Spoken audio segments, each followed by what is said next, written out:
they have to, right? But, yeah, so you don't have to do it, but it's good to have that. Anybody can do it, and it's not, they don't have to go through us. It's put out there, they can go see it. Yeah. Which people don't take the time to go look a lot of times, but. Yeah, honestly, I don't read it. I look at the items and kind of what you read to. I think it just says how long it is last.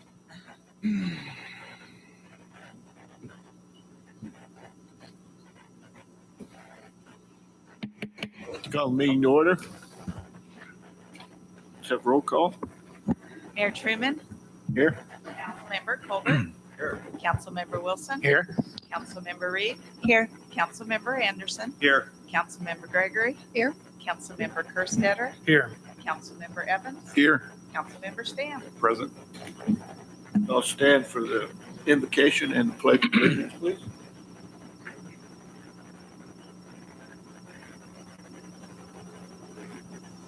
Father God, we thank you for this day. We thank you for our city. We thank you for all those who work and serve and care about our community, Lord. Lord, bless them in their efforts. Lord, we lift up this meeting before you. May your hands be upon it, all the items on the agenda, and all the participants tonight, Lord. I just pray that what's best for our community is served. Lord, we just give you all the thanks and the praise. In Jesus' name. Amen. Allegiance to the flag of the United States of America and to the republic for which it stands, one nation under God, indivisible, with liberty and justice for all. Please be seated.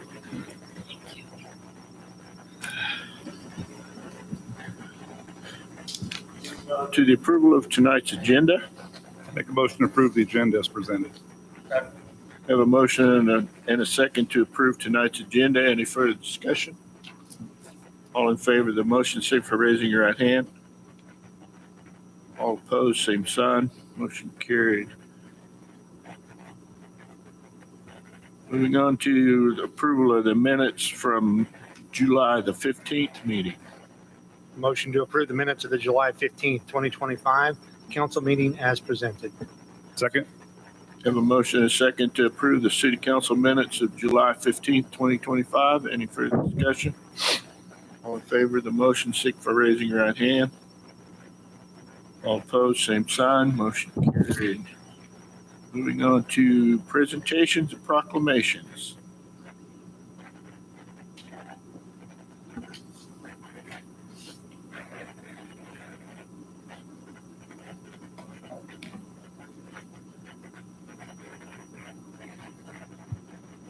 Good evening, Mr. Mayor, Council.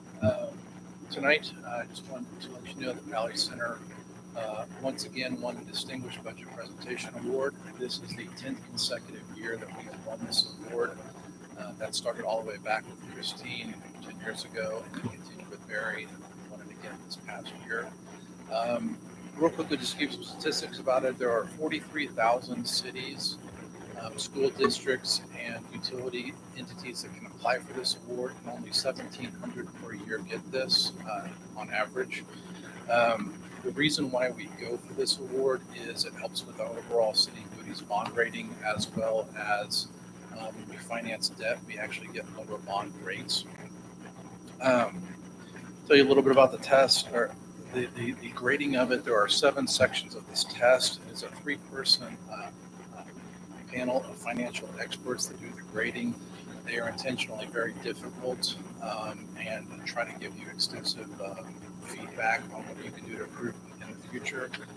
Something unusual this year, though, was we received 2 perfect scores of those 7 sections. The first was in long-range operational financial plans.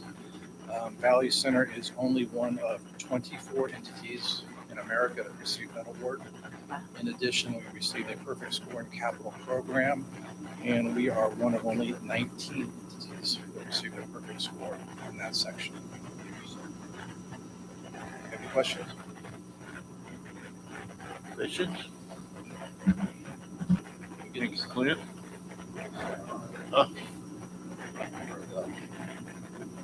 25 year, and I think next year we'll get a new flag since we filled this one out.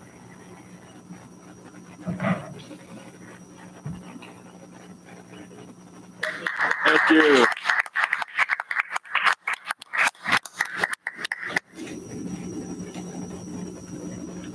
We have no appointments tonight, so moving on to old business. Public forum. Public forum. Oh, public forum, sorry, I skipped one. Is anyone here from the public that'd like to address the council on any item that's not on the agenda? If not, we'll move on to old business. 2025 budget comprehensive discussion. Clint, before you get started, I have one public comment. We might as well get that first. How was that? In case there's questions you need to answer. John? State your name and your address, please. Good evening, John Friend, 3901 Palos Verdes Circle here in Valley Center. Just a real quick question here. The 1.2 mil amounts you're discussing here, what dollar amount is that? Approximately $87,000. $87,000.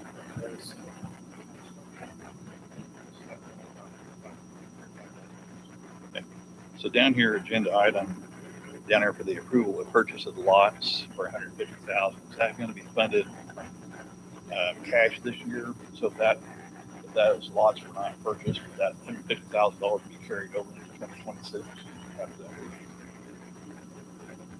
Where I'm going with this is if you didn't purchase the lots, would that address this $1.2 million issue? I guess not, no. I'm not sure, real sure. I mean,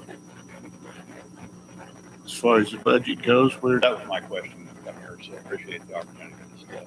Again, does that decision or impact, if you didn't purchase these city lots, does that free you up from this discussion about trying to find the 1.2 to help out?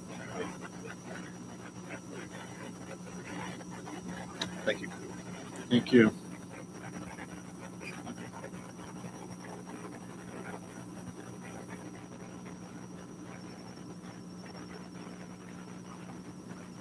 Let's see. No one else? Go ahead. Clint? I'm not able to address him while he was talking, but real quick, the $150,000 later this evening.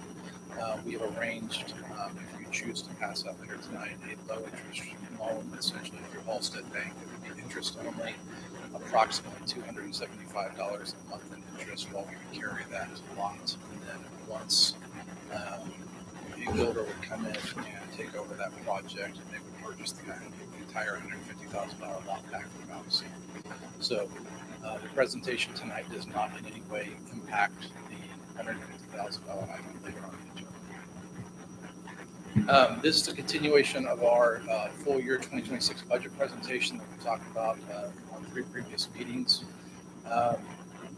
Our current situation that we proposed was a 54.856 mil, and I'm sorry, was a 53.656 mil. And council on the last meeting said what would happen if we were to add those 1.2 mils back into the budget. Visited with Brent about this. We came up with 4 different options that we think would be, all of which we think are good options. The first would be simply add 1.2 mils back into bond and interest. Like we discussed previously, bond and interest will be increasing in 2027 as our GO bonds mature. This would help increase the reserves. And if we did that, our new mill rate would be 54.856 for the 2026 year. Option number 2, we could add 1.2 mils into an employee benefits. This will help bring the account into a healthier reserve position sooner. We will be able to lower the mill rates back down to a normal employee benefits rate once we're back at historical reserve levels of approximately $500,000. Again, the new mill rate would be 54.856. The third option we came up with would be to add 0.6 mils into both bond and interest and 0.6 mils into employee benefits. The rate would be 54.856. And the fourth option we came up with would be do nothing, just continue to stick with the 53.656 rate that we talked about previously in the previous meeting. So here's what each option would look like. On the left is currently current budget with no additional 1.2 mils. On the right is 1.2 mils added.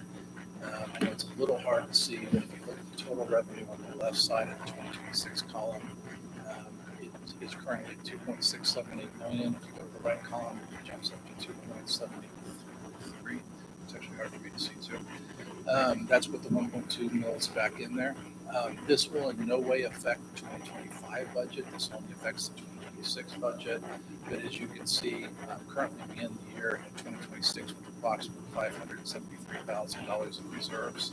And we put the 1.2 mils back in there, it goes to 678,000. I did also want to note on either of those two scenarios, as I talked about previously, the pool rec fund will be eliminated at the beginning of January 2027. And right now we're estimating $1 million to roll back into this bonded interest fund. So essentially 1/1/27, you can add $1 million to either of those two fund balances from the beginning of the year 2027. Option number 2. This is the most volatile account Valley Center has, just because it's very hard to predict. These are current medical bills, past medical bills. We've actually had some things change even in the third and fourth budget presentation since I last talked to you previously. As I told you previously, Pareto caps our annual medical expenses per year to $40,000 per employee. IMA, our insurance company, told us, actually our insurance and brokerage company told us 3 weeks ago that we would have no more reimbursements arriving from the 2024 year. They said that would cut off on June 30th. However, since we've last talked, Valley Center has had 2 additional unexpected reimbursements since our last meeting, totaling $64,992. Part of this money has already hit our bank accounts. The balance is arriving in the next few, probably this week.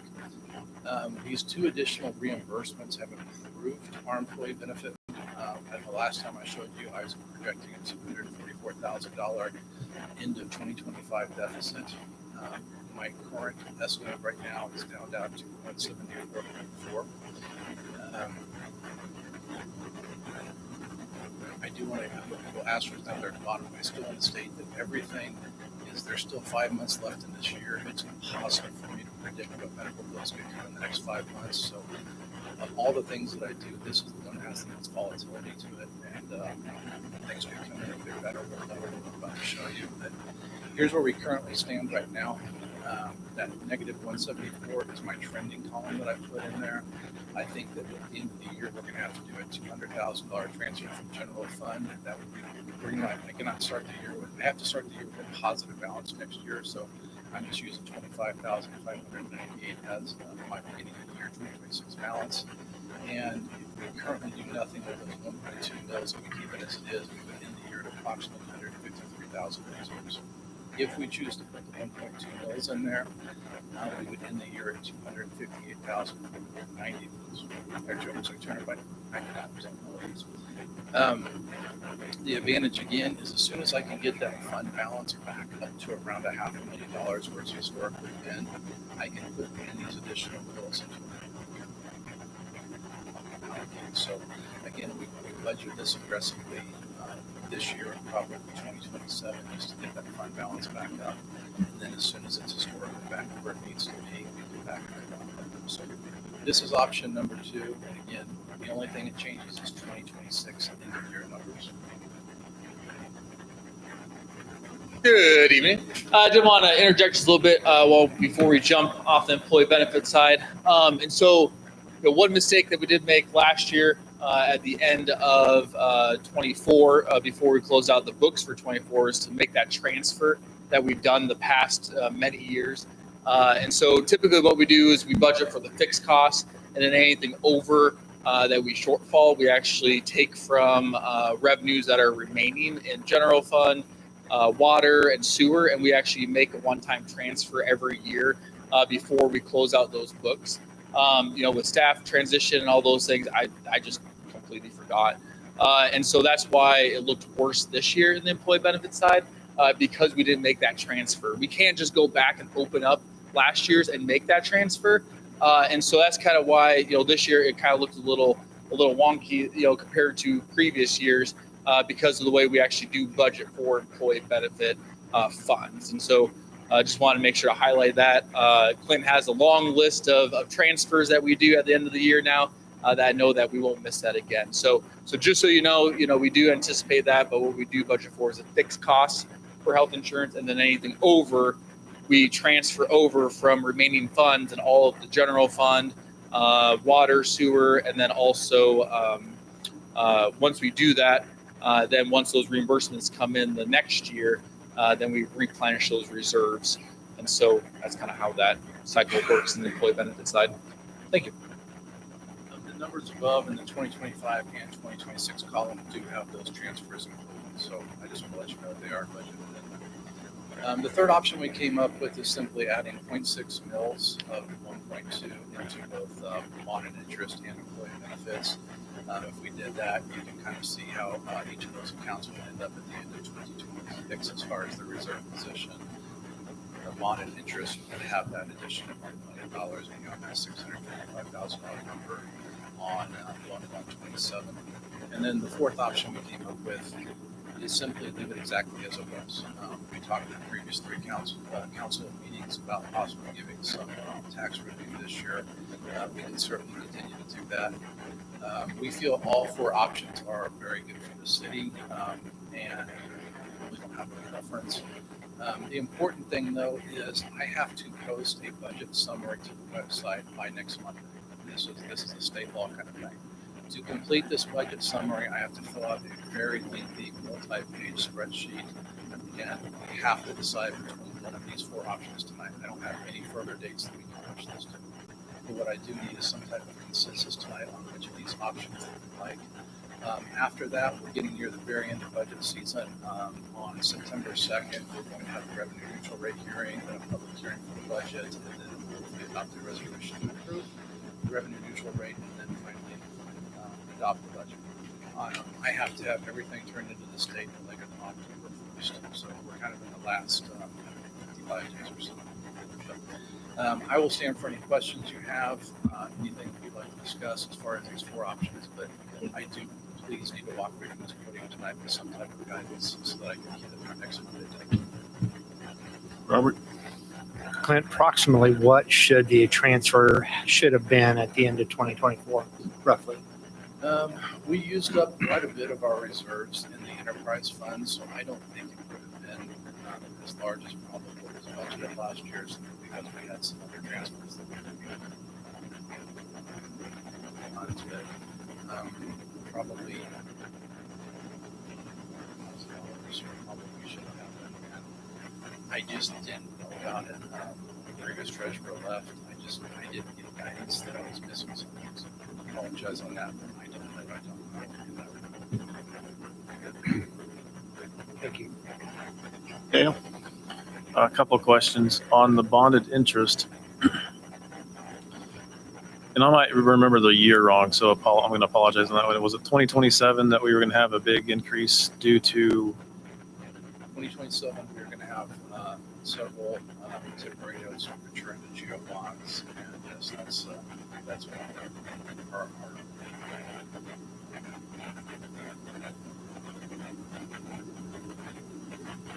And how many years is that?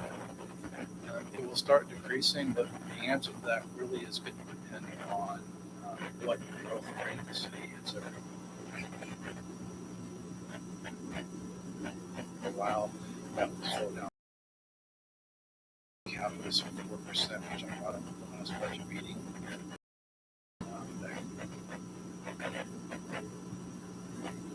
Less than 10 years, the more it's a very accelerated thing, and we'll start trending down before the higher bond rate. Okay. To piggyback off of Mr. Wilson on the employee benefits, had that transfer made, we wouldn't be in the similar, we'd be in a similar position. We'd be trending in the negative currently by at least 100,000 based off what you just said. Even if I had 100,000 in there, then we approximately negative $74,000 that still have to be transferred. So I really don't think we're going to have to go very far in reserves. Here's why. The general fund, we have a budget and a negative number. We always come in. I'm going to cover the first 6 months, revenues and expenses. Right now, we're trending in a very good position. I think it's going to wipe away that. So I don't think we're going to have to dip very far in reserves or possibly at all. But basically what that's going to do is take general fund pretty flat for the year, cover back over the year, and then we'll start putting this.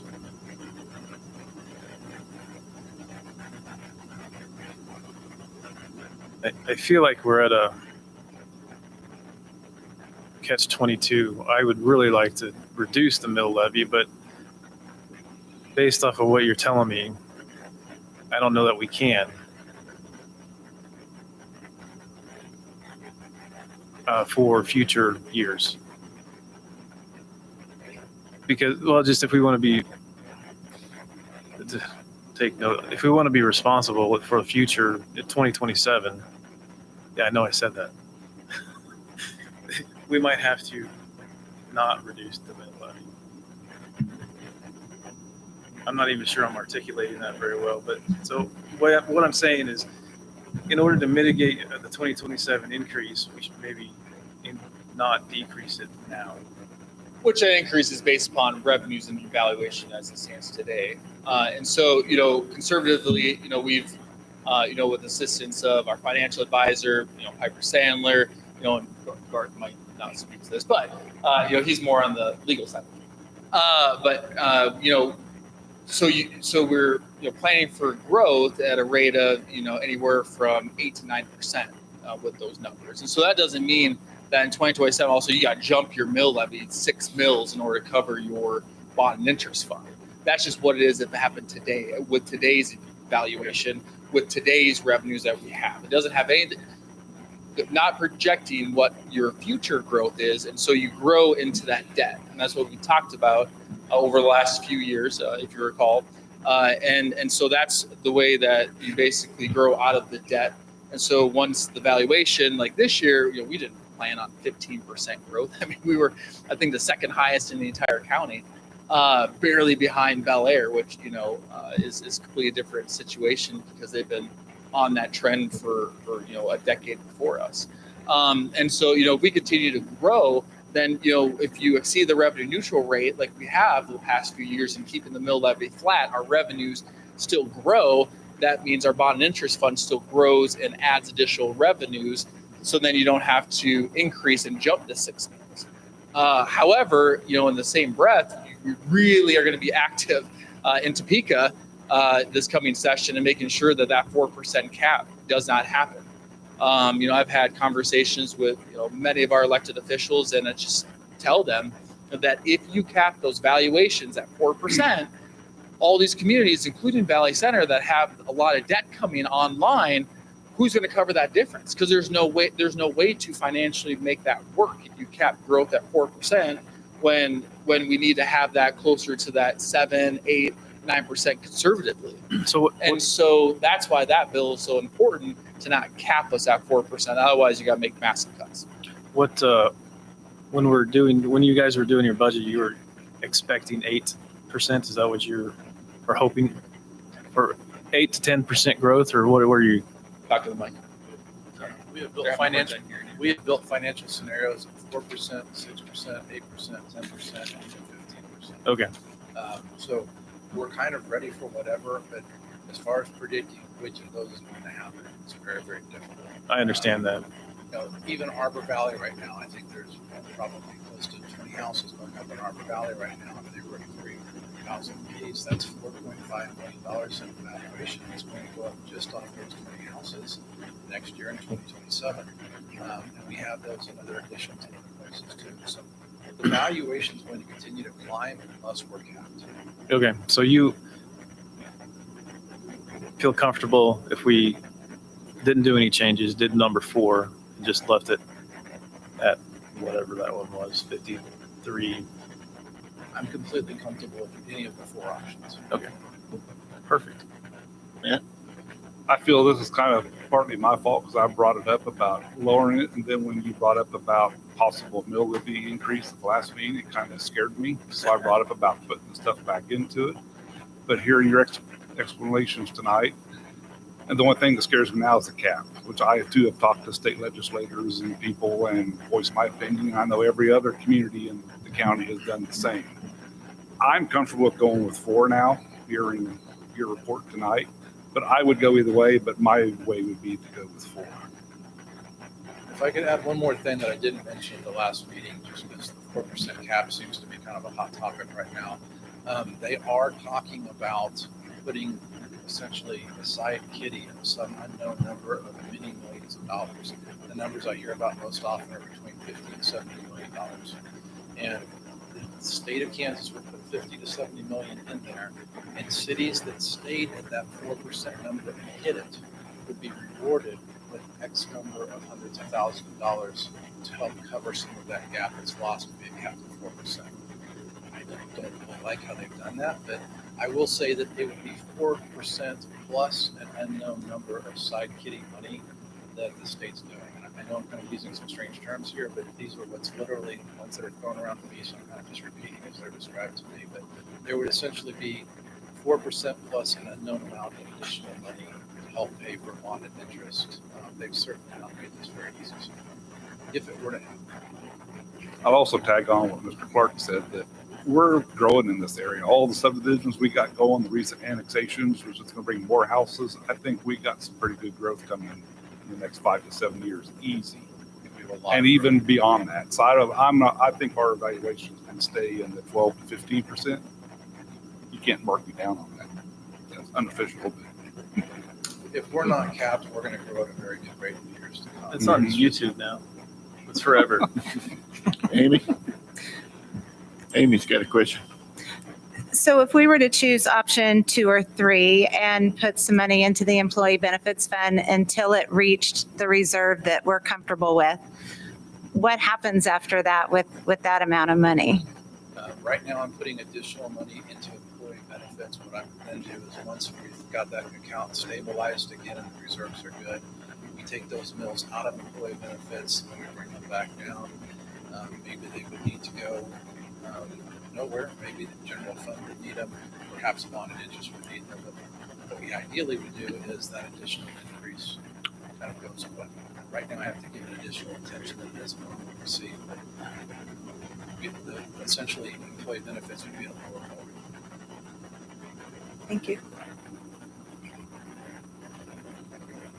And I would probably, seeing the reactions from my colleagues here to my left, we probably would, look in the general fund. We really tasked our department heads this past year, and for FY26 to really, hold tight on the budget and make cuts wherever we possibly could. And what the increase you really see in front of you during this budget for FY26 is really just wage increases. I mean, that's not doing any of the projects that we have on lists. It's not focusing, some of the funds in areas that are really in need, like our parks, our playground equipment, the cemetery, some of those beautification projects that we do need, as well as roads. And so, more likely, we'll come back if that was to happen with the increase and keep those mills the same and just put those into the general fund side. Since we do have, one of the lowest, if not the lowest, general fund mill levy than anyone else in this area. Dale, I think I understand what you were trying to say. You don't want to cut mills this year and then have a rebound that we're going to have to, that we're going to have to increase them so much that there's going to be a huge sticker shock on it. Yeah. And then I also think that I agree with Matt. I think listening to Clint speak about this, that we're not in as poor a position as maybe it sounded like the doom and gloom from last meeting. And I'm comfortable with the cut as well.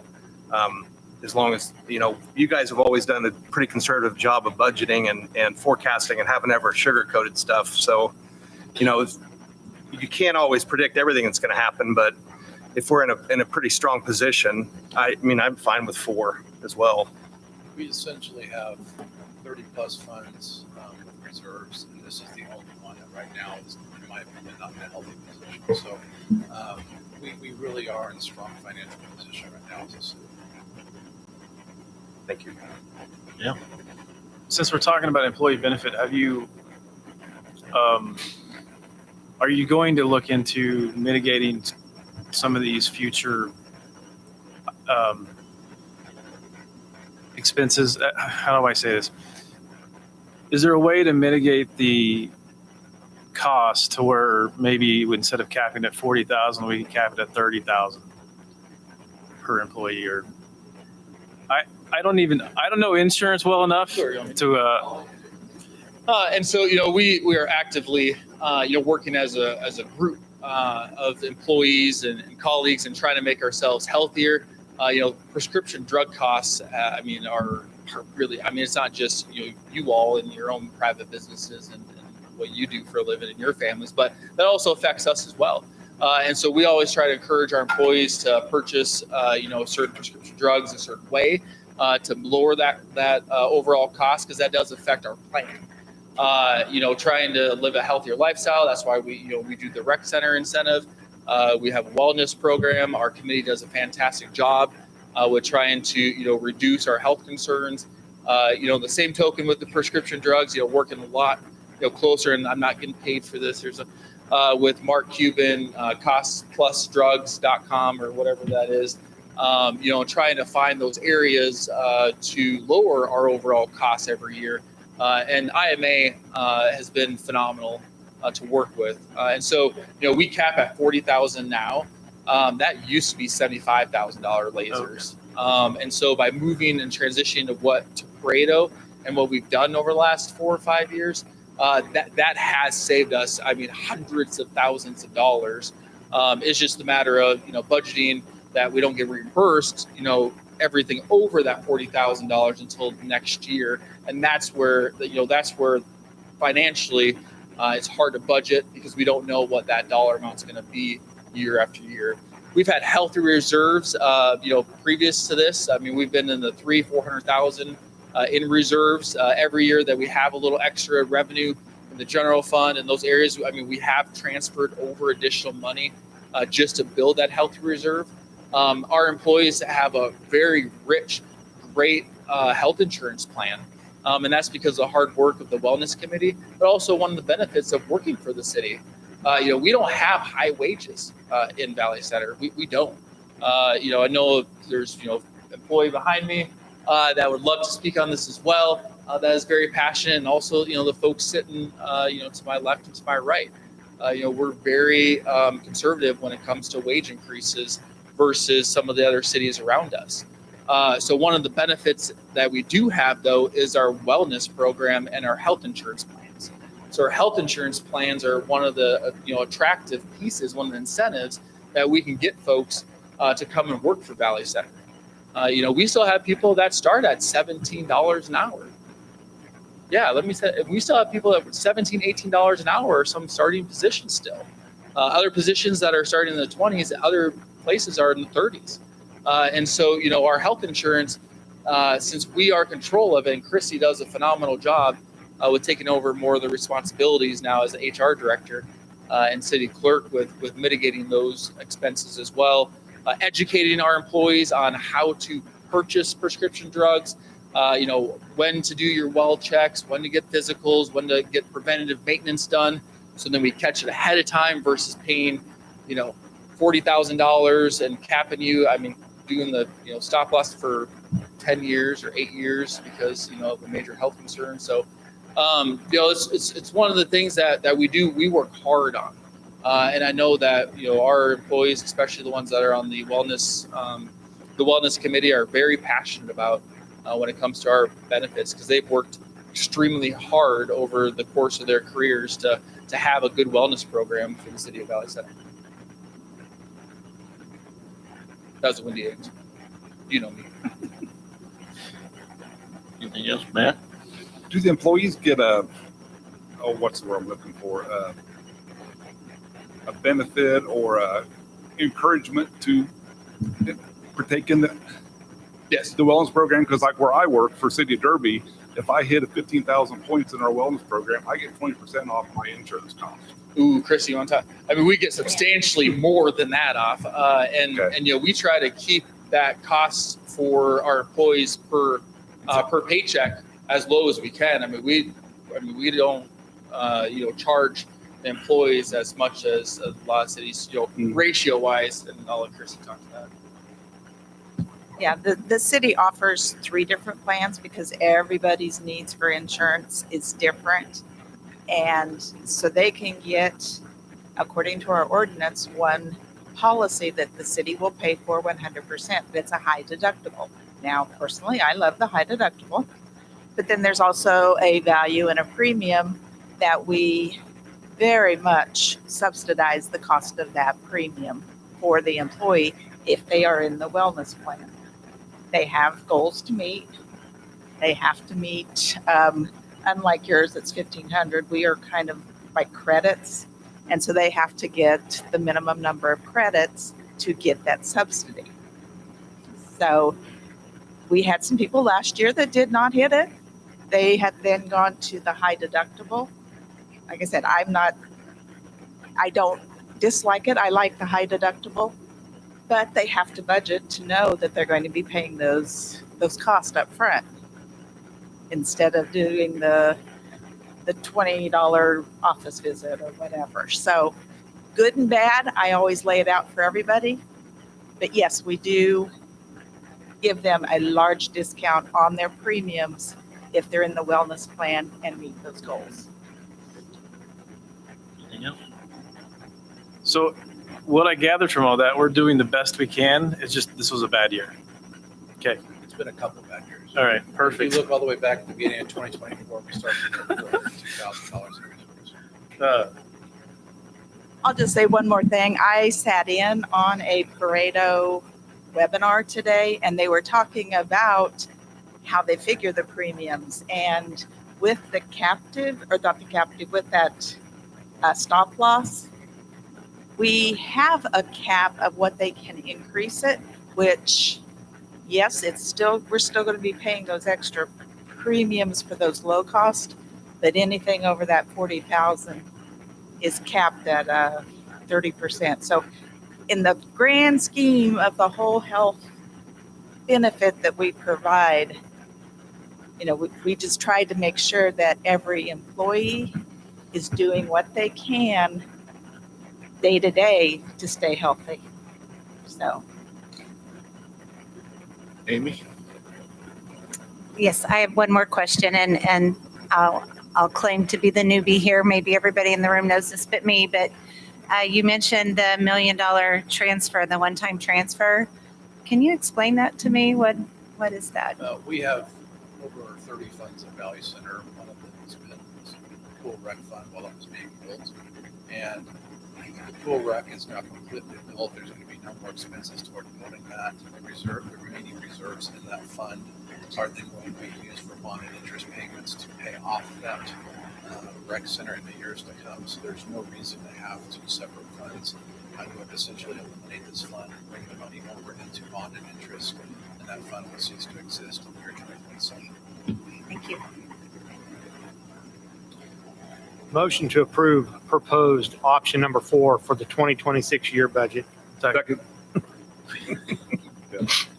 Have a motion and a second to approve the option number 4 as our approved budget for 2026. Any further discussion? All in favor of the motion, signify by raising your right hand. All opposed, same sign. Motion carried. Clarification, now we just did not approve the budget. We just approved the option 4 to proceed with. Okay. Moving on to new business. Item A, the Valley Center Chamber request for the Fall Festival.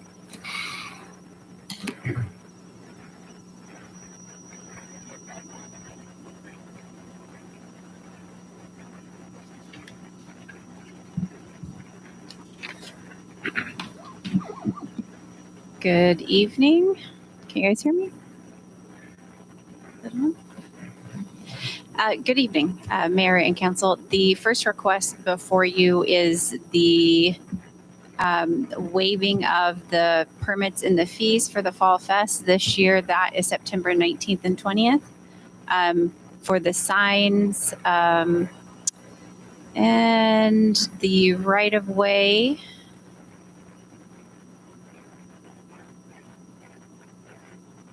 as well as the closure of the entrance to the Lions Park for Kids Fest for the police department and for the fire department, along with the closure of Meridian and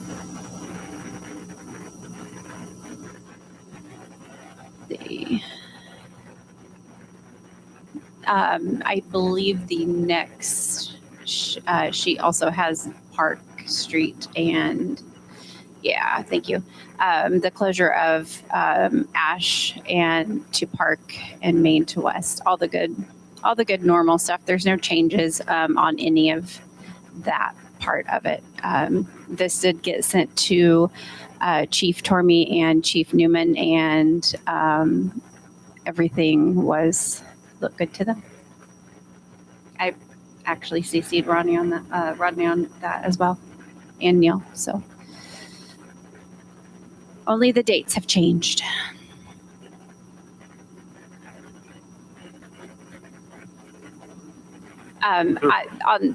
That was on the street closures on the bottom of the other sheet. Thank you, Clint. Was a request to sponsor Fall Fest, and this year the chamber is asking the city to sponsor at $5,000.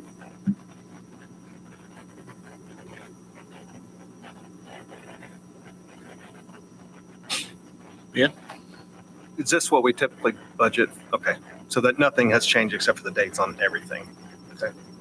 The amounts have changed throughout the years. It's either been 4,000 or 5,000, whatever you guys have had budgeted for. We have in the consent agenda a request for the Kids Fest using the park. Is that in conjunction? It is in conjunction. That is hosted by LifePoint. They do that. Nathaniel Thurman with LifePoint, and I kind of coordinate with that, but they do that all on their own. So kind of in conjunction, but they're in charge of that portion of it. Yeah. Motion to approve request for road closures and donation in the budget amount of $5,000 to the Valley Center Chamber of Commerce for the 2025 Fall Festival. Second. Have a motion and a second to approve the request from the Chamber for the Valley Center Fall Festival. Any further discussion? All in favor of the motion, signify by raising your right hand. All opposed, same sign. Motion carried. Thank you, Allison.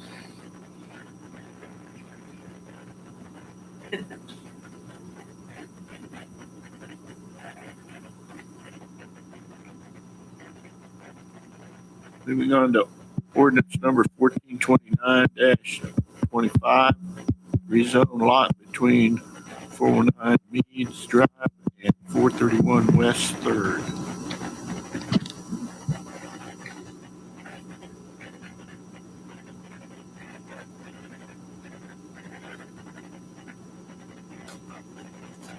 All right, sorry. Trying to figure out this mic here. Don't know why it's not working. You don't need it. What's that? You don't need it. No, I don't need it. No, others do. Good evening, Mayor Council. Kyle, unfortunately, was able to join us this evening. And so I'm here to present to you the rezoning application, Lot 21, Block A of the replat part of Carpenter's Addition. This comes with favorable recommendation from the Planning and Zoning Board. The applicant is here with us this evening. If you have any questions on exactly what the applicant intends to do with the lot, but right now it's currently zoned single family and looking at doing a multifamily residential lot in this area. We did receive, scroll down here, we did receive one concern from a property owner. It should have been in your packets from the staff report in the area.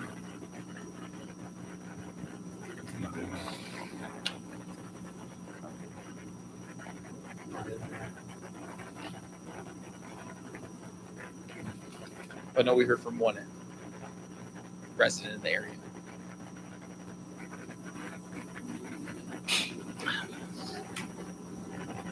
Amy?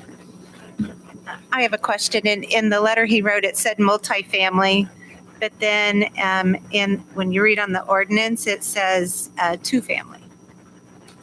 Yeah, and so that's multifamily. Oh, I thought they were different. Okay. Thank you. And Mayor, the applicant is here if you want to, if the council wants to hear from him. Dale? So looking at the map, go up a little bit if you can, Clint. Yeah. How, you're going to be able to fit two duplex, a duplex in there with 2 units in there? It doesn't seem like it's wide enough. But yet, if you look at 416 where E is, that's pretty wide too. Kirk Richards with K2 Construction and Unlock Management. I sent Brent a plan. We have a 48-foot plan. Both sides will have a 2-car garage and space for 2 cars in the parking in the driveway as well, so 4 on each side. And then I've sent some pictures of some ones we just finished up in Goddard that he can share with you guys. I just sent them to him probably a little late, but so we do have a unit that will fit on that with 6-foot side yards. What is the width of that at the east? It's 60 at the street, so Okay. the twin home will be 60 or 48 foot wide. Okay. So you have 6-foot setbacks on each side. And I don't know if you guys do 5-foot setbacks or if you get the ordinance for that. Okay. Any other questions or concerns? Anything else?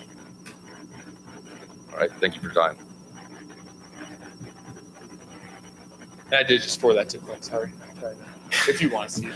It's fine. It's hard on that map. It's hard to know the dimensions of the lot. Correct. That's why I was asking the questions. And I didn't have I know time to the drive. second report, I think, was the GIS one. Other questions or comments? To have a motion to approve? I make a motion to approve first reading ordinance 1429-25 to rezone a lot located between 409 North Meads Drive and 431 West 3rd Street from R1B to R2. Second. Have a motion and a second to approve ordinance 1429.5. Any further discussion? All in favor of the motion, signify for raising your right hand. All opposed, same sign. Motion carried.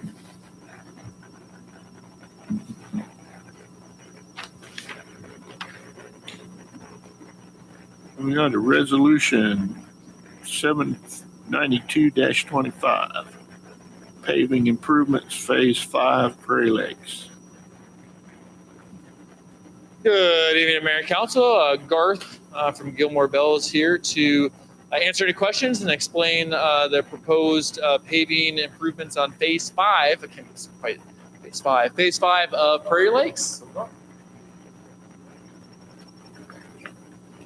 Good evening, Mayor, council members. Garth Herman with Gilmore and Bell, the city's bond council. As Brent mentioned, I'm here for the next 4 resolutions. The first of which would authorize paving improvements in the 5th phase of the Prairie Lakes subdivision here in town. This resolution, if approved at the request of the petitioner, would authorize the creation of paving improvements at the estimated cost of $650,000.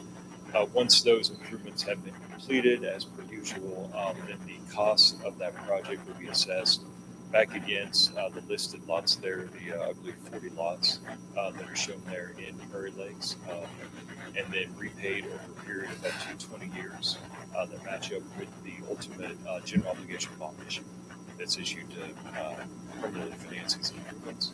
If you have any questions, I'll be more than happy to answer.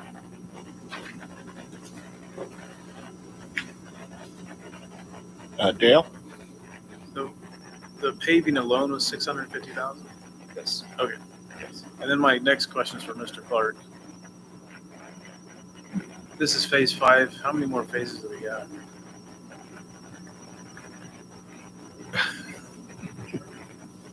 There are 6 total phases. So 6 total? We are 1 away. We're getting close. All right. I just, feels like a broken record. It's good. It's just, that's all. Any further comments, questions? Motion to approve Resolution 792-25, authorizing and providing for paving improvements, Phase 5, Prairie Lakes. Second. Have a motion and a second to approve resolution 792-25, paving improvements. Any further discussion? All in favor of the motion, signify by raising your right hand. All opposed, same sign. Motion carried. Moving on to resolution 793, drainage improvements. Thank you, Mayor. Phase 5. Same story, slightly different song on this one. This is for the drainage improvements to serve those same 40 lots. The estimated costs on this are $100,000. Same deal. Once the project is completed, these costs will be specially assessed back against those 40 lots and will paid over a period of up to 20 years. Motion to approve resolution 793-25, authorizing and providing for drainage improvements, Phase 5, Prairie Lakes. Second. Have a motion and a second to approve resolution 793-25. Any further discussion? All in favor of the motion, signify by raising your right hand. All opposed, same sign. Motion carried. Moving on to item resolution 794-25, sewer improvement Phase 5, Prairie Lakes. Thank you, Mayor. This resolution would authorize the construction of sanitary sewer improvements, slightly different improvement district for this project. As you can see, it's only lots 46 through 66 in Block A, which equals 21 lots. However, once again, once this project is completed, then the final cost of this project will be assessed against these 21 lots on the petition for the project. And the estimated cost of this project is $75 million. Yeah.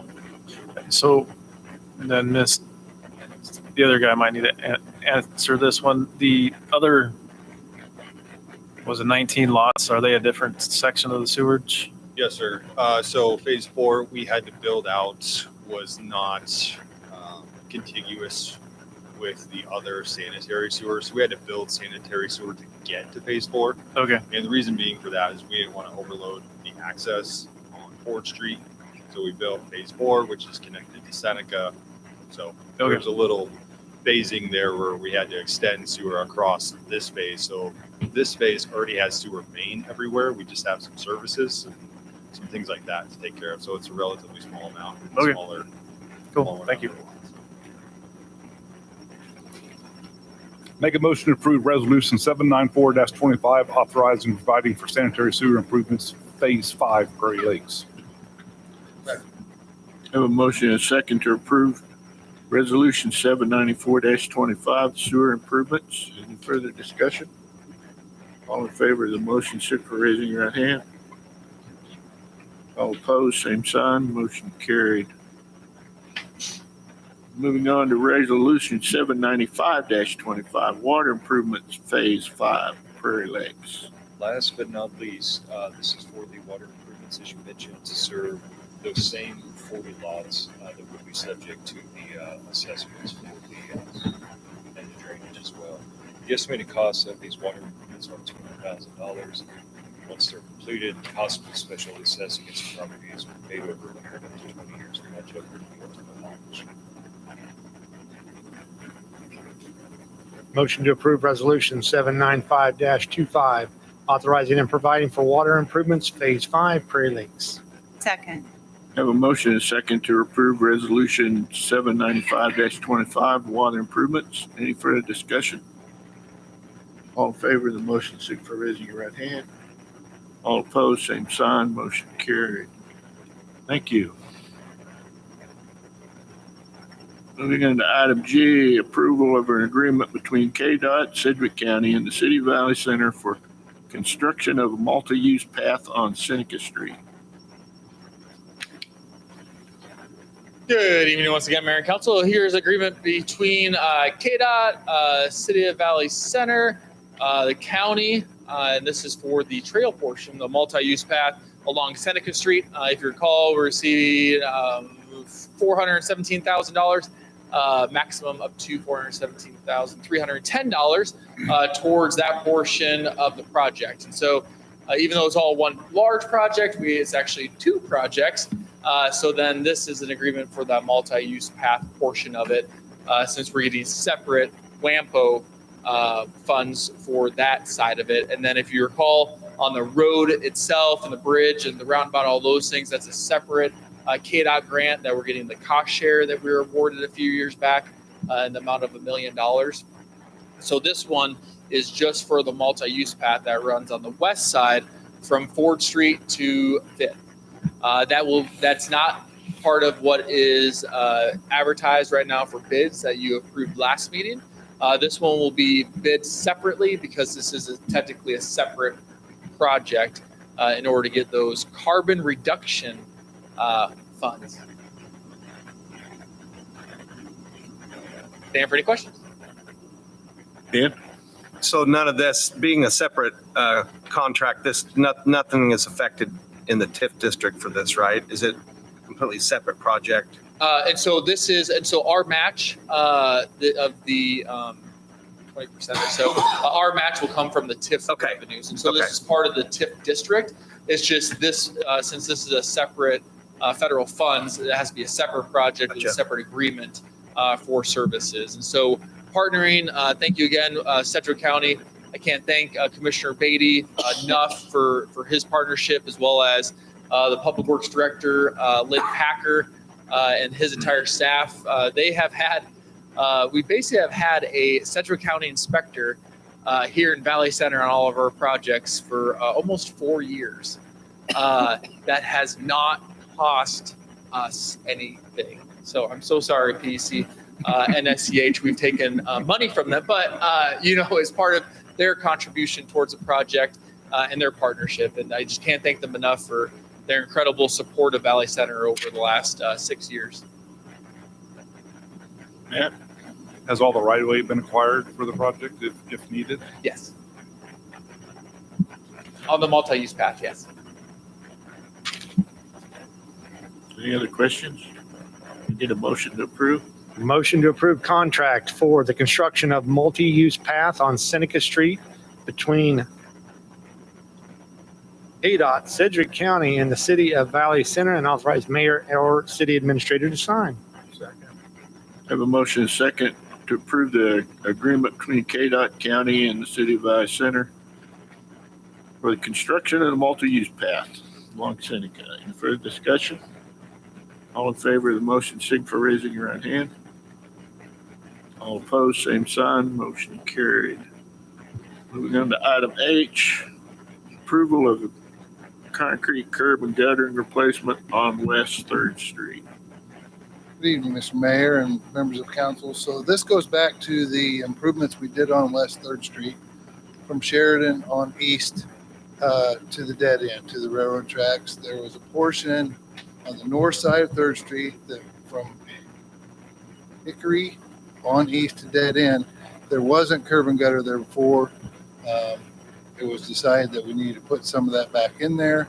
So this quote you have in front of you will take care of that, as well as 1, 2, 3, 4, 5 other areas around town that needed some curbing replaced. Dale?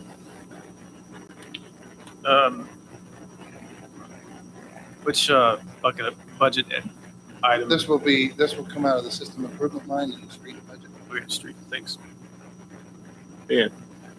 Or one of those other 4 areas, Main Street curbs? Yes, so I have them listed here. We have. I did not get a chance to see that. I apologize. Right, no, I didn't have them listed in the packet. So yes, we do. We have several areas right on Main Street, H&R Block, 206, Porter Carswell, and then as well as those, the flow line and those 2 approaches on Interest. Okay, thank you. I've had a couple of different calls and people stop me about Main Street, so I just wanted to follow up on that. Thank you so much. Any other questions or comments? Get a motion to approve? Make the recommendation to accept this. Got to replace $18,290. Authorized mayor Second. I have a motion and a second to approve the concrete curb and guttering replacement. Any further discussion? All in favor of the motion, signify by raising your right hand. All opposed, same sign. Motion carried. Thank you. Moving on to item I, the approval of the crack seal and road striping. So we have a proposal in front of you for doing some crack sealing of about approximately 107,620 linear feet.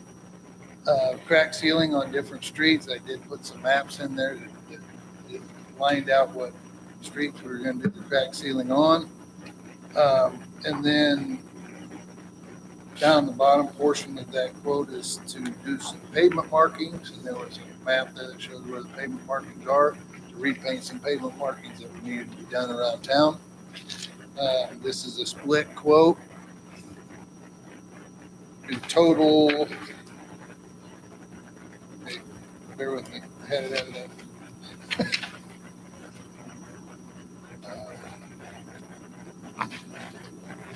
$114,855.10 total. Added on. This comes from the surplus from the system improvement line from when we did our another line.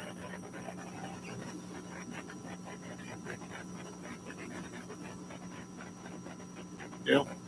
Can you go to the motion and recommended actions? I think I put just the one figure. That's what I was noticing. So for the motion, it needs to both figures in it. Yes. I apologize for that. I didn't realize that either. I'm gonna use the front page. Good catch. Motion to accept quote from South Central Paving and Sealing for crack sealing and road striping. $73,181.66 for a crack seal and $41,673.50 for pavement marking, and authorize mayor or city administrator to sign. Thank you. Good enough. Second. I have a motion and a second to approve the crack sealing and road striping. Any further discussion? All in favor of the motion, signify by raising your right hand. All opposed, same sign. Motion carried. Thank you very much. Moving on to item J, approval of purchase of lots.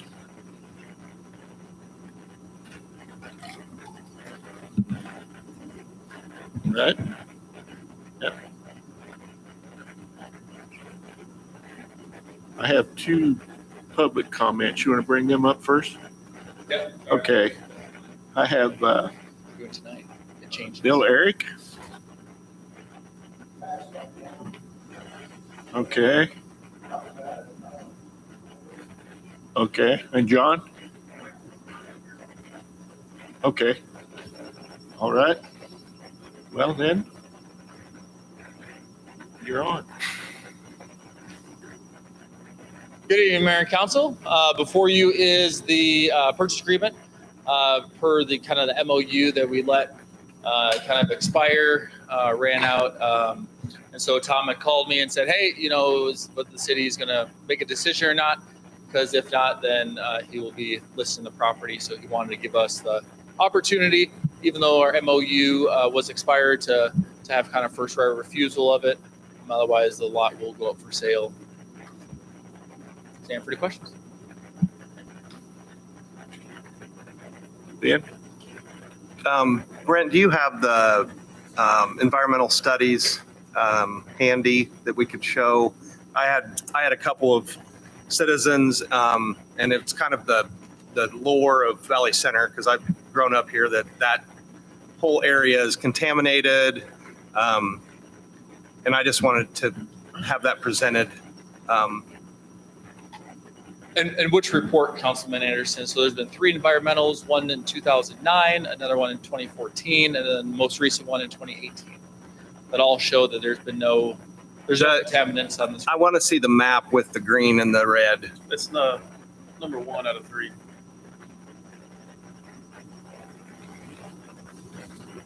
From Terracon. Yeah, I think that one shows visually the.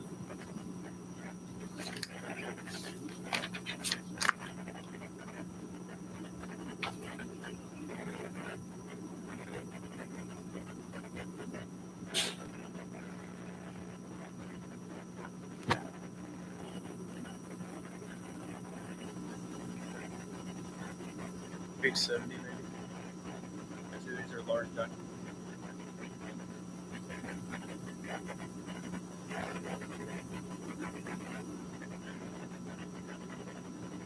Oh, there you go.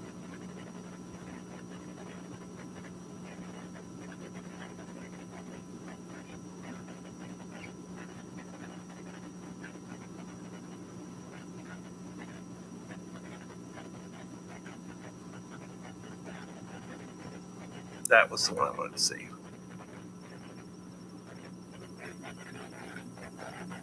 So yes, that's what's always been, said to me as well since I've been here, that the ground's all contaminated. And so there's a report that was done by KDHE in 2014. I believe the 2009 one was the EPA. And then in 2018 was the independent Terracon one. As you see, it was BD Instruments, I believe. They were the ones that would just dump random contaminants, hazardous materials without going through the proper recycling process. They would dump it just behind where the chiropractor building is, if you're familiar with downtown. And so Dr. Johnny's building there in the rear of that property is where all the contaminants are. That flume actually travels to the south east. If you look at, kind of the laundromat that used to be on the north side of Main and Park over in that area. And so actually, like behind City Hall on Park, we have a test well that had been, shown as having some contaminants, but nothing that I can find a record on this lot. Looking back, while we were looking at purchasing this lot with the MOU, I recall getting, a letter from KDHE. I think there was even an article in the newspaper, that there wasn't any contaminants on it. And so this is where we stand so far. Okay, that was my first one. Thank you. When we talked about the memorandum of understanding initially and talked about purchasing this property, I'd stated that I wanted the city to purchase this so that we can control what happened to this going forward. And I still stand on that. I like that we use it for the community. I'm not saying that it won't ever be developed. I just want this body to be responsible for what happens with that. Because if we don't purchase that and somebody else buys it, they could build anything they wanted on it within their whatever it's zoned for, which would take away the use we have. There is something I wanted to ask about that Clint touched on earlier with the loan that we're getting, which was an interest-only loan. How much was that a month? Okay, and where does that money come from for? Sorry for all of our audience. It's all right. I'm kind of jumping all around, so. We have a number of options. If this is something that you guys would want to take actually out of reserve funds, we could do that. But since this is something that if we purchased it, essentially a developer is going to come and purchase this back from us in the years ahead. We did talk to Halstead Bank, and essentially the interest rate that they could give us was, I don't have it exactly, but it was in the 3-point-something range, very low interest rate. And it came to, after fees and rebates, approximately $275 a month, up to 5 years that we would just pay interest on a loan. And then somebody would again come in and pay that $150,000 back to us. So essentially $275 a month for us to own that lot until the buyer purchases it from us. Okay. If we choose to go that route. I am not in favor of us buying this just to turn around and sell it, because I want it to be. I think this body needs to make sure it's the right decision for Valley Center. But for that, so for 5 years it would be $275 a month. I just don't want us to try to get rid of it as fast as we can. And I've had a couple of people contact me and kind of shared the same thing. They like what that has been used for the city, for the community, and they'd like to see more of that. And that's kind of where I stand on that. I'm not in favor of purchasing it just so we can develop it. And I'm not opposed to developing it eventually. I just don't want to see us get it just to get rid of it, if that makes sense. And that's what you have in front of you tonight is so the city has control over it. Of course, staff, we don't have the authority to buy and sell property. So it would be whatever the governing body, would be in your control. Right now, historically what's happened on that property is, everyone's been trespassing. And so, there was no agreement or anything before until the MOU between Main Street Valley Center, the city of Valley Center, and the property owner to even use that lot. And so I just want to make sure to be clear on that. So now that the property owner, is retired, sold his dentist practice and all that stuff. I mean, who's to say that the next property owner would allow us, which they very might allow us to use it. But, as the city goes, we have yet to use that for a city event that I've been here. All the other organizations use it, Main Street, Chamber, Lions Club for their car show, all those things. Trick or Treat Street, there's inflatable. And so, really, Tom has been gracious enough to let the community use it without ever having to financially contribute towards it. So just kind of want to make sure that that's known as well. And I think, to be clear on my point on it, it's not necessarily city-sponsored events, but for what we've been using it for, different entities in the community using it. And I'd like to see that continue until we have some type of a proposal. I don't think we need to be in a hurry to offload it. I just want to see us protect the option of having that property. So that's all I have. Ron? Yeah, I've got two individuals that requested some information to be passed on. One is Karen Bowe.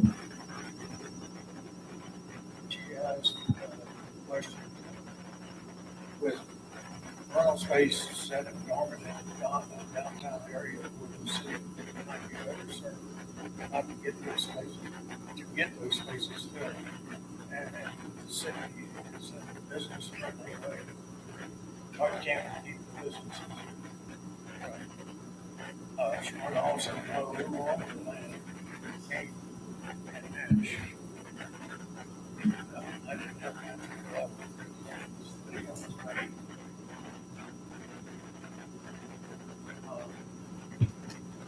The other one was Andy Carter. Leave it as a green space, the city could be better. For one specific development. We don't need any more rentals, especially in areas that farm markets, all this, farm services, concerts. I can imagine how that would affect the historical area and taxes. So one is for it, one is against it. In my personal opinion, I am in favor of it. Need to get that building up, some building in that area. And right now, after working on the plan, this would be probably the best place. That building in there and obviously on the bottom floor. So, that's what I have to say. If anybody has any questions on that.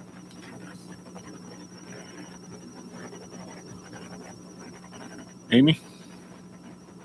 Yeah, I just want to say I'm in support of a green space there as well. I actually talked to some of the business owners on Main Street, and every one of them wanted the same thing as well as other people that had reached out to me. I did have one concern, but I think it was rectified. I just want to confirm with Mr. Clark. The area that did show contamination, which was literally the lot straight to the east, I believe that had been remedied in the letters that you'd sent to us. Is that correct? Sure. You know what I'm talking about, like right behind where old B&D Instruments are. Yeah, I didn't follow up on those remedy. That's not the lot that we're talking about. Right, but it would be right next to a public area where people are spending their time. So I think what I read in the 2012 report was that it had been remedied. So Must have been the 2014, 2009, 2014, and 2014, yes. No. And now, just so we're clear, it's just what's in front of you this evening is just purchasing the lot. So the city, you guys can control what's happened there. There's no building. That was just a concept to get excitement to say what could be maybe if somebody wants to. So just so you're aware of that you have the control over it. Dale? Matt can go first next. Oh, Matt? No, I kind of agree with what's been said. I mean, if we don't buy it tonight, I'm sure Realty Sign will go up there in the next week and some company out of Kentucky can buy it who don't live around here, and we got grass growing. They're not going to fix the drainage. That thing's a swamp when it rains. The city can come in to go in there and improve it. I mean, we mow it all the time anyway, correct? For the MOU. Okay. No, I'm for this purchase, just to, again, to protect what goes on down there. Yeah. First, we need you to get those documents that you sent today. Because I didn't appreciate the amount of time I got to read over 400 pages. Yeah, those have been in the city files for years. So we could have gotten them sooner and we could have reviewed them a lot longer. Yeah. Okay. Because I looked over it and I saw some concerning things, but then again, I didn't have a lot of time. Yeah. The other council members reached out and. Ron? In one, excuse sorry. I made a note. In the Terracon report, in their recommendations, the last line says it recommends conducting additional investigation to evaluate subsurface conditions associated with the identified RECs. I don't know what that acronym stands for, but I assume it's contaminants. I'm not in all that aside, I'm not really in favor of purchasing this just because I don't want to be in the real estate business as a governing body. I said that last time with the MOU. But I've said my concerns. Ron? Yeah, I'd like to add something. I'd like to know if anybody in the audience would like to get up there and say something about it. I can only do so much. Any council. We get these things, sometimes we don't get it. Look for somebody out there, please stand up and just take it.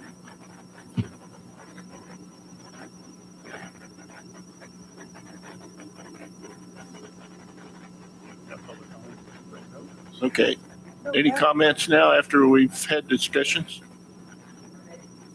You want to comment now? Okay. Come on up to the podium and let your name and your address.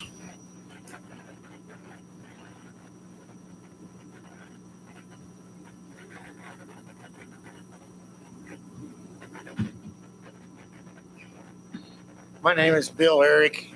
I live at 400 North Meridian. My family and I have a business on South Meridian. I was kind of through the grapevine, small town. Was heard about this. Valley was thinking about buying that lot. I personally think it's a very good idea to buy the lot. What goes on it, that'd be something else. If there's anything, it's going to change the taxes. Also, underneath that dirt, there is about 3 or 4 buildings, and it's not very deep. So by the time they put in all the stuff that's going to have to hold up whatever they're going to hold up, they're going to have to haul off a lot of stuff. And here we go, Main Street and our other streets are going backwards, like we did on the other streets when we built Meridian, which is Meridian super. But keep tearing up our roads, trying to remodel stuff. But I think it'd be a good idea to have Valley have it for a lot of reasons, for their farm thing, for the fall festival, just a movie theater. That's a good idea. Up on a wall there, that's a good idea. And that's all I've got to say about the thing. I just hate to see us buy it and then turn around and sell it to something. For one thing, I don't know if anybody's going to do that with parking. I don't know where in the hell they're going to park. You have to build a parking garage somewhere if they're going to build something very big. I've gone through that myself down there. So you have to change things around trying to find places. If they say only gonna have one car, well, you know, they're gonna have two or three, so, you know, it's just, thank you very much. Thank you, Bill. John?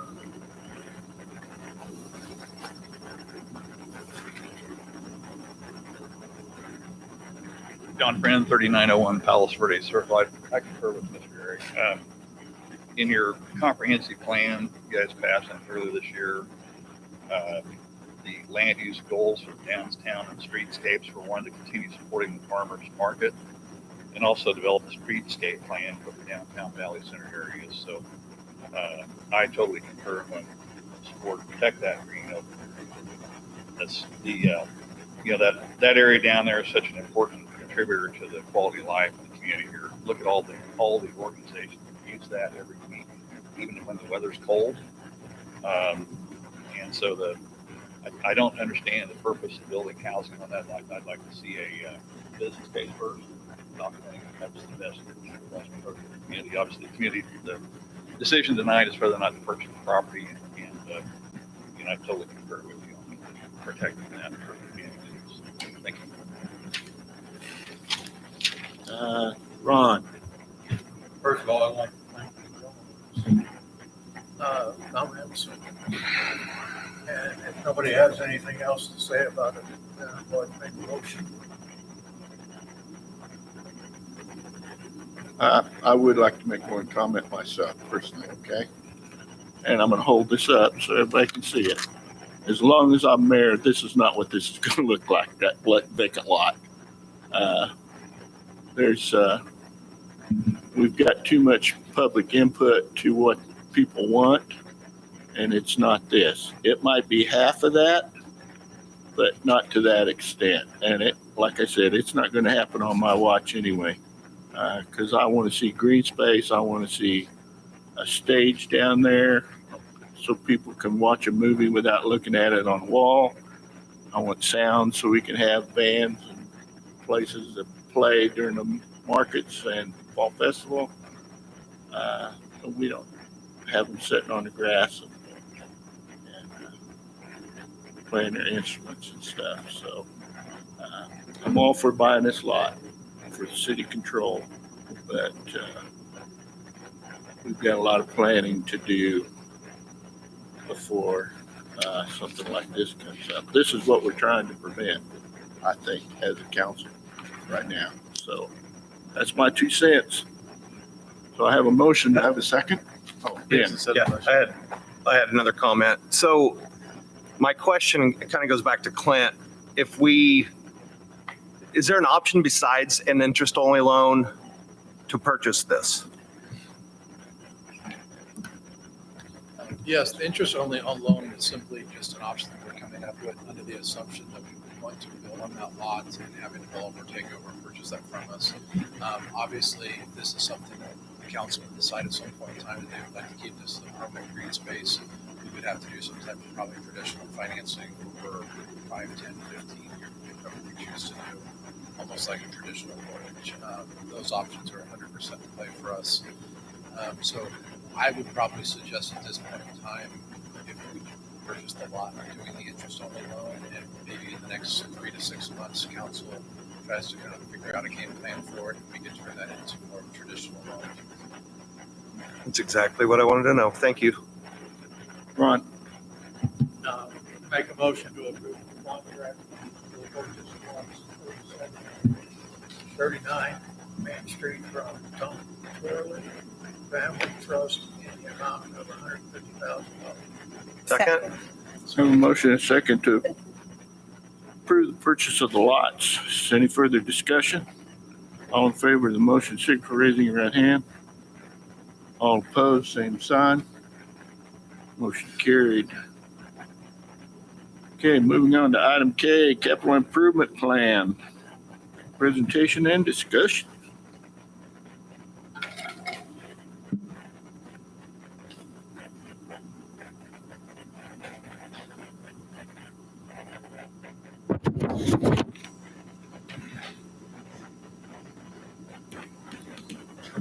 Good evening again, Mr. Mayor, Council. Tonight is the 2025 to 2034 capital improvement plan. Very little has changed this year. In fact, what I pretty much did was take last year's plan and remove it quite a bit. We had a number of projects, including entryway signs into the city, the rec building, and a number of other projects complete. So I'm not planning on going through this entire thing unless there's certain questions that you guys would like to ask. Currently, Valley Center has only 3 active CIP items. We're finishing up the railroad from downtown down to 69th Street. That one's 99.9% done. The water treatment plant is just now underway, and we were about to start up Seneca from 4th to 5th Street. At this point, beyond those 3, there are no more currently funded CIP plans into the future that have been fully approved. However, if you go to WAMPO's page, there's a WAMPO 2050 plan, and we have 5 projects that have preliminarily been approved on that site. They are Main Street from BNSF Railroad to Colby, Seneca from 69th to 77th, Seneca from 61st to 69th, Meridian from 7th to 93rd, and the 69th Street Bridge. Those in the months ahead, years ahead, tentatively have WAMPO approving funding, and when that happens, we'll then move that into our active CIP goal. So essentially what I have tonight is last year's CIP program, and I'll stand for any questions you have. Gina did find some errors that I've made in Meridian 7th through 93rd on a couple of the street board names that I had incorrect, so I'll get that corrected. But essentially, this is last year's CIP plan, and I'll stand for any questions, and if not, I just ask that we approve it for this year. Questions, comments? I'll make a motion to adopt the CIP plan for fiscal year 2025 to 2034. Second. Have a motion and second to adopt the comprehensive plan. Is there any further discussion? Pardon me? Capital Improvement, excuse me. I don't have the note here in front of me. I flipped the page. Is there any further discussion? All in favor of the motion, signify for raising your right hand. All opposed, same sign. Motion carried. Moving on to the consent agenda. Motion to approve consent agenda as presented. Second. Have a motion and a second to approve the consent agenda. Any further discussion or questions? All in favor of the motion, signify for raising your right hand. All opposed, same sign. Motion carried. Moving on to staff reports. Who's first on the list tonight? Neil? Just guessing. Good evening, Mayor and members of council. Just wanted to mention that our Valley Pool outdoor pool has closed for the season. Splash pads are still going to remain open, of course, through Fall Festival. We don't generally winterize until early October, just kind of weather dependent there. We had a really good season at the pool. The improvements that we did a couple years ago with the as part of the bond issue with the rec and aquatic center have really paid off with lower maintenance. We still have regular maintenance, but we missed a lot of the heavier stuff, the more costly stuff, the time-consuming things. So that's really been a nice treat for our staff. It's really helped us do some other things in the field and devote some time in the pool and other areas that didn't see those improvements. So that's helped immensely. But overall, it was a good year, and I just wanted to mention that. So stand for any questions. Thank you. Rodney?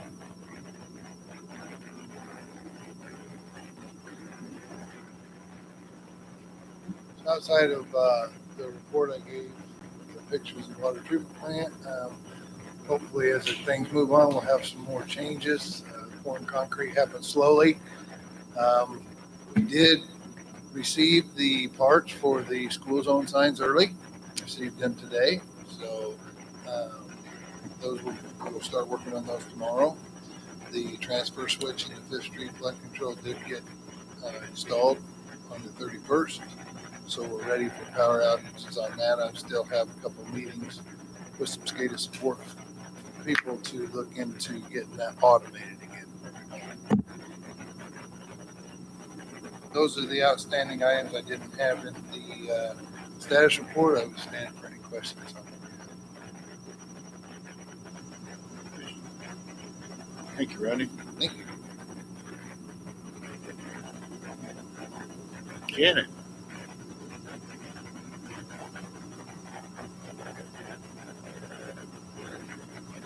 Well, I wanted to give kudos to the area kids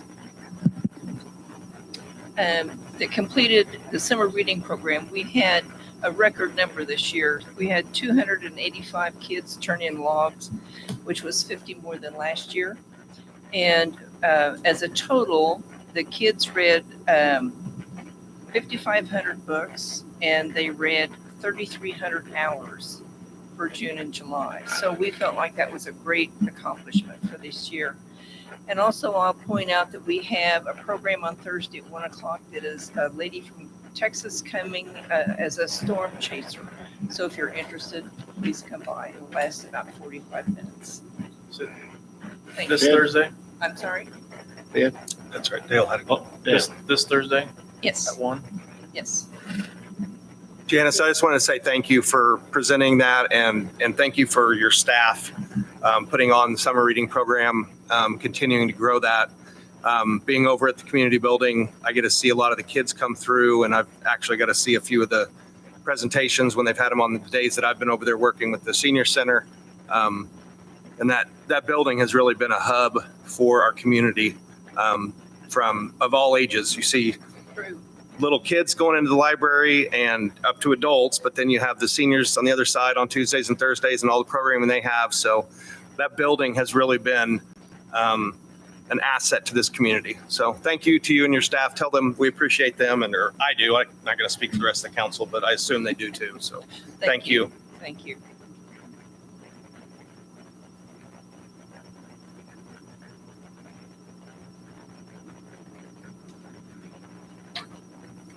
I think PEC's on the list.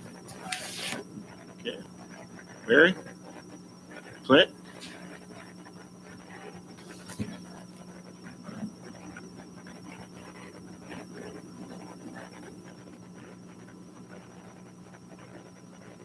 Good evening again.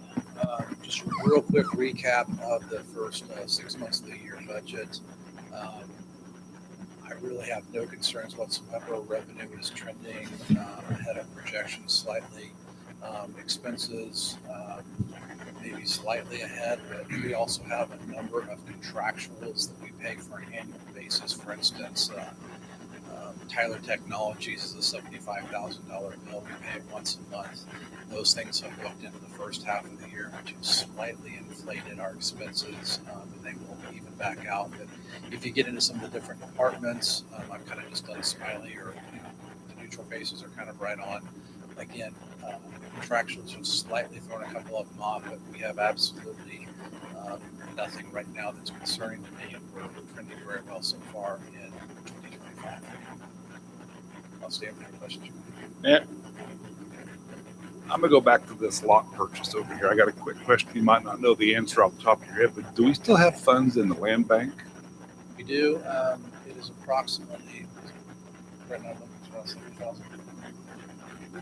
Is that money that could be put toward that purchase? We have endless options. In fact, what I'll probably just do now that I've tonight we see more interest in turning that, possibly keeping that a green space.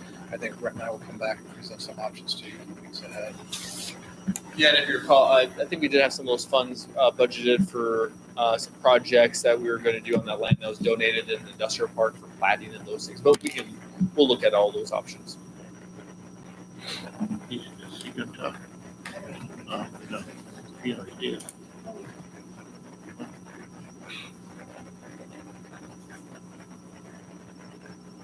Any questions? Any other questions? Thank you.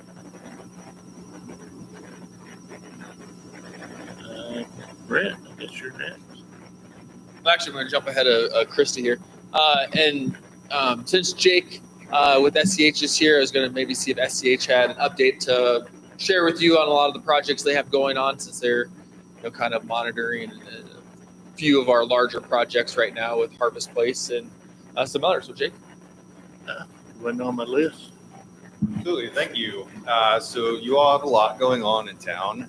There's several projects that are going on right now and upcoming. So just to share a few with you, Harvest Place, the 130-acre development on the northwest portion of town, north portion of town. The mass grading on that project is complete. They are starting on phase 1 of the infrastructure here in the next week or so. So you're going to continue to see construction out there. The developer may roll into phase 2, which they have decided will likely be the entire rest of the development. So very likely in a year and a half, that development could be completely built out. You have approved the notice for bids on Trails End Phase 1, which is connected to the school and also is contiguous with PEC's project on Seneca. So that's going to be a very busy construction area as well. That goes out to bid, I believe, August 20th. We also have the first phase of the residential of Trails End that is also in design. We'll be submitting that to the city for review here shortly, but then having that out to bids in September. So that is about 50 lots on the north portion of Trails End along 5th Street. Prairie Lakes, we discussed the petitions here today. Those plans are approved, so those will be out to bid as well in late August. Arbor Valley Phase 2, we're helping the developer out, kind of finish out that design and with the construction. So those, that's another 20 lots there in Arbor Valley Phase 2 that will be out to bid in September as well.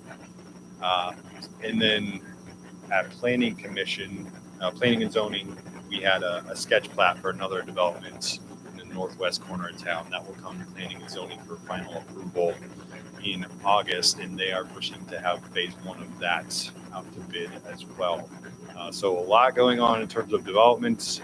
We also have a lift station design we're working on for Rodney and working through some final details on that. Hope to submit to KDHE this week. And yeah. Any questions, comments? Thank you, sir. Thank you. Christie.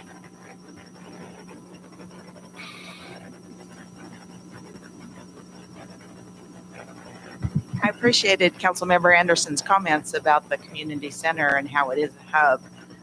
Included in your packet today, Charlene did include a report about the activities going on with the seniors. So a lot going on over in that building, and that is exciting. So not so exciting for the city. It's been a rough month with the passing of Marcia Tormey, followed shortly thereafter with the passing of Larry Tormey. And then Sunday we learned of Stacy Shea passed away. So that leaves a big hole in our front office. And she will be missed. That's all I have. Thank you. Okay, Brett, anything? All right. Moving on to governing body reports. Really don't have anything except farmers markets Thursday. That'd be a good hot one this time. So just attend it because it's well attended, and we've had several new vendors. Was at the last one that we had, so it's growing. We've got a permanent place for them now. So that's all I've got. Ron? I have no. Robert? I have nothing, sir. Amy? I just wanted to congratulate Clint and everyone else involved in the budgeting process for those awards. That's pretty awesome. Dan? I have nothing. Gina? Just going to remind you about the farmer's market, but the mayor got my thunder. Oh, sorry. Dale? I have nothing, thank you. Chris? I have nothing. Matt? Motion to adjourn. Second. Have a motion and a second to adjourn. Any further discussion? All in favor of the motion, signify by raising your right hand. All opposed, same sign. Motion carried.